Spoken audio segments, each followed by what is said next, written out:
নিতাই গৌরাঙ্গ জয় নিতাই গৌরাঙ্গ। শঙ্খ চক্র গদাধর হরি প্রথমে তাদের হৃদয়ে এবং তারপর তাদের সম্মুখে আবির্ভূত হয়েছিলেন। ভগবান শুনেছেন প্রার্থনা, ভগবান দর্শন দিয়েছেন দেবতাদের। প্রথমে হৃদয়ে প্রকাশিত হলেন, কেন তিনি হচ্ছেন হৃদয়েশ্বর, অর্থাৎ তোমাদের মনের ভাব, হৃদয়ের ভাব আমি সব বুঝেছি, তোমাদের উদ্দেশ্য বুঝতে পেরেছি। আমি যে হৃদয়েশ্বর, সকলের হৃদয়ে অবস্থান করি, আর সমস্ত জীবের সমস্ত ভক্তদের মনোবাসনা পূর্ণ করেন সেই ভগবান। এবং তিনি কি রূপে এসেছিলেন? চতুর্ভুজ, শঙ্খ চক্র গদা পদ্মধারী সাক্ষাৎ বিষ্ণু ভগবান। এবং তার রূপের বর্ণনা আবার দেবেন পরের শ্লোকে। অর্থাৎ এখানে প্রসিদ্ধ যে ভগবানকে ডাকলে, ভগবানকে স্তুতি করলে, হৃদয় দিয়ে তার প্রার্থনা করলে ভগবান প্রকাশিত হন। ভগবান সর্বত্র রয়েছেন। অন্ডান্তরস্তং প্রয়াম পরমাণু চয়ান্তরস্ত, অনু পরমাণু বাতাসে কানাচে আনাচে কানাচে সব জায়গায় আছে। যখন তিনি কৃপা করে প্রকাশিত হন তখন দেখতে পান। যেরকম উদাহরণ দেওয়া যায়, এই থার না, এই বাতাস, এই বাতাসে কত লোক নাচছে, কত লোক গাইছে, কত লোক আনন্দ ফুর্তি করছে। আপনি বলবেন আমি দেখতে পাচ্ছি না, তো দেখতে পাবেন যখন টিভি কানেকশন হবে। টিভিতে যে সমস্ত প্রোগ্রাম আসছে ইথারে আছে। ঠিক সেই রকম হৃদয়ের প্রার্থনা যখন ভগবানের সঙ্গে কানেকশন হয়ে যাবে তখন ভগবান প্রকাশিত হবে। ভিদ্যতে হৃদয় গ্রন্থি ছিদ্যন্তে সর্ব সংশয় ক্ষিয়ন্তে চাস্য কর্মাণি বর্তমা এবাম ঈশ্বর। আর ভগবান যখন প্রকাশিত হন তখন জীবন আনন্দে সুখে পরিপূর্ণ হয়। আজকের দিনে যে একাদশী ব্রত অপরা, ভগবান কৃষ্ণ যুধিষ্ঠির মহারাজকে বলেছেন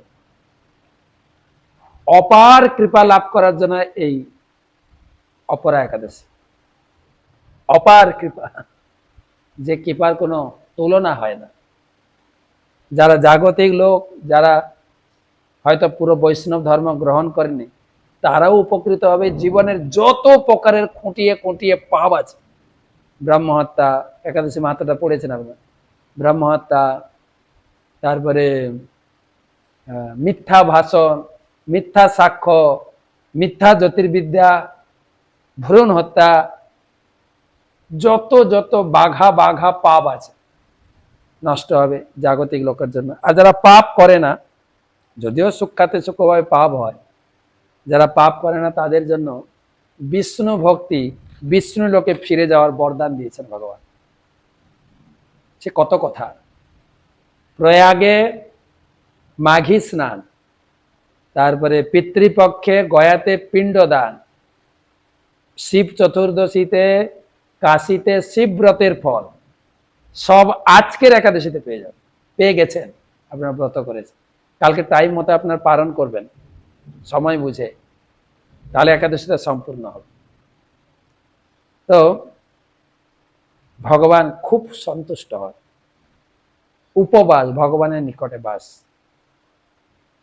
তো ভগবান দেবতাদের সম্মুখে তিনি প্রকাশিত হয়েছে। তিনি রূপ সমন্বিত, চতুর্বাহু প্রকাশিত হয়ে তিনি সমস্ত দেবতাদের সম্মুখে আবির্ভূত। কি রূপে তাকে দর্শন দিয়েছেন? চতুর্ভুজ রূপে। আর তার বেশভূষা কেমন ছিল? আত্মতুল্যই ষোড়শভি বিনা শ্রীবৎস কৌস্তভৌ পর্যুপাসিত মুন্নিদ্র শরদম্বুরুহেক্ষণম দৃষ্টিয়া তম বনৌ সর্ব ঈক্ষণাদ বিক্লবা দণ্ডবৎ পতিতা রাজন অনৈরুত্থায় তুষ্টুবু। আত্মতুল্যই ষোড়শভি বিনা শ্রীবৎস কৌস্তভৌ পর্যুপাসিত মুন্নিদ্র শরদম্বুরুহেক্ষণম দৃष्ट्वा তম বনৌ সর্ব ঈক্ষণাহ্লাদ বিক্লবা দণ্ডবৎ পতিতা রাজন শনৈ রুত্থায় তুষ্টুবু। হে রাজন, শ্রীবৎস চিহ্ন এবং কৌস্তবমণি ব্যতীত অন্য অলঙ্কারে বিভূষিত হয়ে শ্রী ভগবানেরই সমতুল্য ষোড়শ সংখ্যক পার্শ্বদ দ্বারা চতুর্দিকে সেব্যমান শরৎকালীন বিকশিত পদ্ম ফুলের মতো নেত্র সমন্বিত ভগবানকে দর্শন করে দেবতারা আনন্দে বিহল হয়ে ভূমিতে দণ্ডবৎ প্রণতি নিবেদন করেছিলেন। কেন দেবতারা জানে ইনি হচ্ছেন আমাদের আরাধ্য দেবতা। আমরা মূর্খতাবশত অজ্ঞতাবশত বলে দিই সব ঠাকুর এক, কি দেবতারা শিক্ষা দিচ্ছে না না আমরা ভগবান নই, আমাদের ভগবান এসছেন আমাদের কৃপা করার জন্য। দেবতারা দণ্ডবোধ করেছে। আর আমাদের সনাতন ধর্মে কিছু লোক অজ্ঞাতবশত বলে থাকে ঠাকুরের ভিতরে ভেদ আছে, সব ঠাকুর এক, যে কোনো ঠাকুরের সেবা করলে একই ফল। না, এটা পাগলের একটা পাগলপন বা ভাবুকের ভাবুকতা। শাস্ত্রেও তা বলা হয়নি এবং ভগবান বা দেবতারা সেই কথাকে সমর্থন করেননি। যা আমরা পড়ছি, দেবতারা দণ্ডবৎ প্রণাম করলেন। ভগবানের বিস্তারিত বর্ণনা করে গিয়ে বলছেন যে চতুর্দিকে ভগবানেরই সমতুল্য, কিন্তু দুটো জিনিস তাদের ছিল না। কি কি? তাদের বক্ষে শ্রীবৎস চিহ্ন আর কৌস্তবমণি ছিল না। প্রায় ষোড়শ পার্শ্বদ সমন্বিত ভগবান তাদের দ্বারা সেবিত হয়ে তিনি প্রকাশিত হয়েছে। কিরকম? শরৎকালীন বিকশিত পদ্ম ফুলের মতো তার মুখমণ্ড। আর সেই ভগবানের স্বরূপ দর্শন করে দেবতারা অভিভূত হয়ে গেছে। দেবতারা সাষ্টাঙ্গে দণ্ডবৎ প্রণাম। আমি জানি না দেবীরা প্রণাম করেছেন কিনা, এখানে দেবতাদের সম্পর্কে লেখা আছে। এবং দণ্ডবৎ থেকে উঠে ধীরে ধীরে উঠে দাঁড়িয়ে তারা পুনরায় ভগবানের প্রশংসা করতে শুরু করে। একে তো ভগবানকে দর্শন করার জন্য প্রশংসা, ভগবানের প্রার্থনা করেছিলেন, এখন ভগবান এসে গেছেন, ভগবানের সামনে প্রশংসা, কেবল ভগবানের প্রশংসা। দেবদেবীরা বলছেন না যে আমরা আপনার মতোই এই সৃষ্টি কার্য পরিচালনা করছি, তারা বলছে নাকি? তারা কি বলবে আমরা শুনবো। খুব সুন্দর আলোচনা, এটা আমি বলছি না, দেবতারা প্রার্থনা করে ভগবান বিষ্ণুর উদ্দেশ্যে আমাদেরকে শিক্ষা দিয়েছে। দেবাহা উচু নমস্তে যজ্ঞ বীর্যায় বয়সে উততে নমঃ নমস্তে হস্তচক্রায় নম পুরুষ হৃতয়ে। শ্রীদেবা ऊचु नमस्ते यज्ञ बीर्जाय वयसे उतते नमः नमस्ते हस्तचक्राय नम सुपुरुहुतये। দেবতারা বলেন, হে পরমেশ্বর ভগবান, আপনি যজ্ঞের ফল প্রদানকারী এবং আপনি যজ্ঞের ফল বিনাশকারী কালস্বরূপ। আপনি অসুরদের বিনাশের জন্য চক্র বিক্ষেপকারী, আপনি বহু নামধারী। হে ভগবান, আমরা আপনাকে শ্রদ্ধা সহকারে প্রণাম করি। এর আগেও শুনেছি বিভিন্ন স্তুতি মন্ত্র, কেবল ভগবানকে প্রণাম করো। আর ভগবানকে দেওয়ার মতো কিছু নেই তো, কিছুই নেই আমাদের। তাই দেবতারা বারবার ভগবানকে প্রণাম করছে, বারবার। আপনি ত্রিবিধ গতির নিয়ন্তা, পরের শ্লোকে বলবেন। আপনি যজ্ঞের ফল দান করেন আর যজ্ঞের ফল বিনাশও করেন। তিনি দুটো কাজ করেন, পরিত্রাণায় সাধুনা বিনাশায় দুষ্কৃত। সাধুদের পরিত্রাণ, দুষ্কৃতীদের বিনাশ। সেই ভগবান যত্তে গতি নাম তৃষ্ণামি সিতু পরমম পদম নার্বাচিন বিসর্গস্য ধাত বেদিতুমর্হতি। যত্তে গতি নাম তিসৃণাম ইসিত পরমম পদম নার্বাচিন বিসর্গস্য ধাত বেদি তোমার হতি। হে পরম নিয়ন্তা, আপনি ত্রিবিধ গতির নিয়ন্তা, তবু আপনার পরম ধাম হচ্ছে বৈকুণ্ঠ লোক। ত্রিবিধ গতি, স্বর্গলোক আপনি পরিচালনা করছেন। এ স্বর্গলোক আপনার, আপনার পক্ষ থেকে আমরা এখানে বাস করছি বা নিজ নিজ কর্তব্য সম্পাদন করছি। অর্থাৎ ঘুরিয়ে ফিরে বলা হচ্ছে আপনার স্বর্গলোক বৃত্রাসুর আবৃত করে নিয়েছেন, দয়া করে স্বর্গলোককে উদ্ধার করুন। স্বর্গলোকের উদ্ধারের দায়িত্ব গ্রহণ করুন। স্বর্গলোকে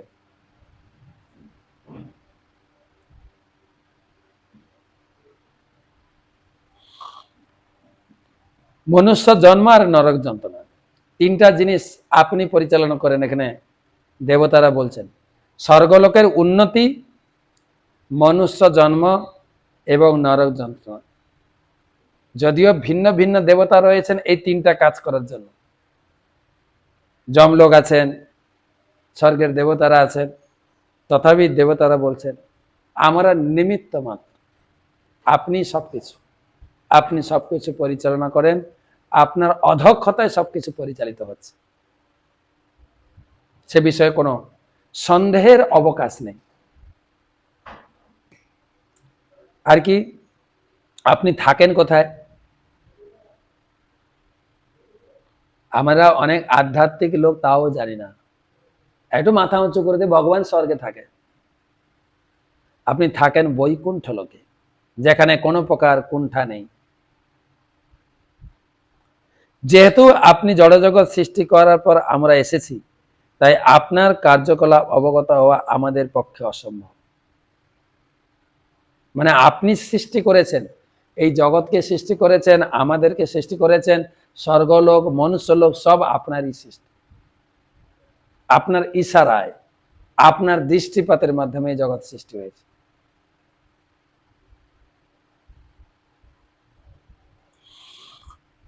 তা আমরা আপনাকে ভালো করে জানবো কি করে? কেবল আপনাকে বারবার প্রণাম জানাতে পারি। গীতায় ভগবানও বলেছেন নমে বিদু সুরাগণা প্রভবম চ মহর্ষয়। নমে বিদু সুরাগণা, ভগবান বলছেন আমার আমার প্রবৃত্তি, আমার নেচার, আমার স্থিতি দেবতারা এবং মুনি ঋষিরা কেউ জানতে পারে না। কেন না অহম আদিহি দেবানাম মহর্ষি নাম চ সর্বস্ব। আমি দেবতা এবং মহর্ষিদের আদি, আমি তাদের জন্ম দিয়েছি। ভগবান বলছেন আমি সকলের পিতা, আমার সম্বন্ধে বিস্তারিত জানবে কি করে? দেখুন আমাদের পিতা মাতা থেকে আমরা জন্মগ্রহণ করেছি, আমরা কি পিতার জন্ম দেখেছি?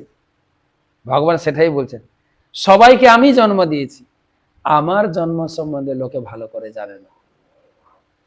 মিস্ট্রি আর এই প্রকৃত রহস্য গীতায় বর্ণনা করা হয়েছে। এই রহস্য যদি কেউ অবগত হতে পারে তবে ভগবানকে জানতে। দেখেন দেবতারা বলছে আপনাকে জানার কি করে জানব? শুধু বারবার একটু মাথা ঠুকিয়ে প্রণাম করতে পারে, এর বেশি আমাদের করণীয় আর কিছুই নেই, এর বেশি আর করণীয় কিছুই নেই। অনেক বড় শ্লোক বলছেন ওং নমস্তেস্তু ভগবান নারায়ণ বাসুদেবাদি পুরুষ মহাপুরুষ মহানুভাব পরম মঙ্গল পরম কল্যাণ পরম কারুণিক কেবল জলদাধার লোকৈকনাথ সর্বেশ্বর লক্ষ্মীনাথ পরমহংস পরিব্রাজকই পরমেণাত্ম যোগ সমাধিনা পরিভাবিত পরিপুষ্টবার परमहंस धर्म नत घाटितमम कपाट द्वारे चित्त पावृतम आत्मलोके स्वयं उपलब्ध निज सुखानुभाव भवान। ओं नमस्तेस्तु भगवान नारायण वासुदेवादि पुरुष महापुरुष महानुभाव परम मंगल परम कल्याण परम कारुणिक केवल जलदाधार लोकैकनाथ सर्वेश्वर लक्ष्मीनाथ परमहंस परिव्राजक পরেণাত্ম যোগ সমাধিনা পরিভাবিত পরিপুষ্ট পারমহংস ধর্মেণাৎ ঘাটিততম কপাট দ্বারে চিত্ত পাবৃত আত্মলোকে স্বয়ং উপলব্ধ নিজ সুখানুভাব ভবান। হে ভগবান, হে নারায়ণ, হে বাসুদেব, হে আদি পুরুষ, হে মহাপুরুষ, হে মহানুভব, হে পরম মঙ্গল, হে পরম কল্যাণ, হে পরম করুণাময়, হে নির্বিকার, হে জলদাধার, হে লোকনাথ, হে পরমেশ্বর, হে লক্ষ্মীনাথ, পরমহংস পরিব্রাজক, কতগুলো নামে ভগবানকে সম্বোধন করেছে। লোকনাথ মানে লোকনাথ ব্রহ্মচারী নয়, সারা জগতের নাথ তাকে লোকনাথ বলা হয়। নারায়ণ, লোকনাথ, লোকপাবন। হে ভগবান, পরমহংস পরিব্রাজক সন্ন্যাসীরা যারা কৃষ্ণ ভক্তি প্রচারের জন্য পৃথিবীর সর্বত্র ভ্রমণ করেন, ভক্তিযোগে পূর্ণরূপে সমাধিমগ্ন হয়ে তারা আপনাকে উপলব্ধি করতে পারেন। যেহেতু তাদের মন আপনাতে একাগ্রীভূত, তাই তারা তাদের শুদ্ধ অন্তঃকরণে আপনার স্বরূপ হৃদয়ঙ্গম করতে পারেন। যখন তাদের হৃদয়ের অন্ধকার সম্পূর্ণরূপে বিরোধিত হয় এবং আপনি তাদের কাছে প্রকাশিত হন, তখন তারা আপনার চিন্ময় স্বরূপের দিব্য আনন্দ আস্বাদন করতে পারেন। তারা ছাড়া কেউই আপনাকে উপলব্ধি করতে পারে না। তাই আমরা আপনাকে কেবল প্রণাম জানাই।